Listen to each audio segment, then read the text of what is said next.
ঢাকার মিরপুরে ৭০ অর্থবৃদ্ধা নূরজাহান বেগমের পচন ধরা লাশ উদ্ধারের ঘটনাটি পুরো দেশকে স্তব্ধ করে দিয়েছে।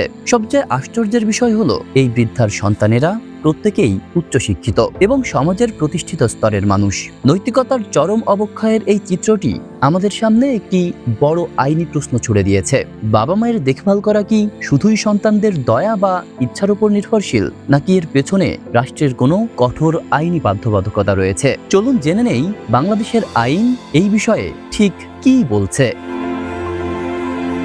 অনেকেই হয়তো জানেন না, বাবা মায়ের দেখভাল করা এখন আর কোনো ঐচ্ছিক বিষয় নয়। এটি নিশ্চিত করতে বাংলাদেশ সরকার ২০১৩ সালে পিতামাতার ভরণ পোষণ আইন প্রণয়ন করেছে। এই আইন অনুযায়ী প্রত্যেক সামর্থ্যবান সন্তান তার বাবা মায়ের খাদ্য, বস্ত্র, বাসস্থান, চিকিৎসা এবং সঙ্গ নিশ্চিত করতে আইনত বাধ্য।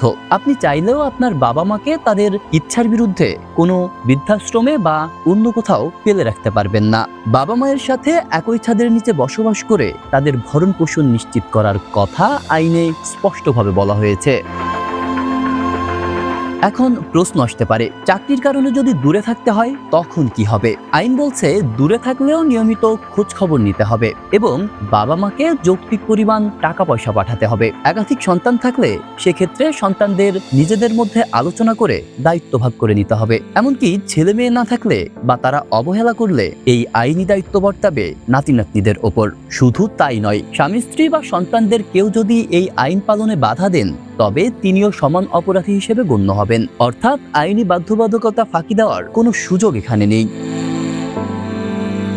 এত সব বাধ্যবাধকতা অমান্য করলে শাস্তি কি? এই আইনের লঙ্ঘন একটি আমলযোগ্য অপরাধ। কেউ যদি বাবা মায়ের ভরণ পোষণ না দেয়, তবে তার জন্য রয়েছে অনূর্ধ্ব ১ লাখ টাকা জরিমানা, আর জরিমানা দিতে ব্যর্থ হলে অনূর্ধ্ব ৩ মাসের কারাদণ্ড ভোগ করতে হবে। সুপ্রিম কোর্টের আইনজীবীরা বলছেন, এখন শুধু প্রয়োজন এই আইনের কঠোর প্রয়োগ ও দৃষ্টান্তমূলক শাস্তি নিশ্চিত করা। তা না হলে মিরপুরের মতো মর্মান্তিক দুর্ঘটনার পুনরাবৃত্তি রোধা কঠিন হবে।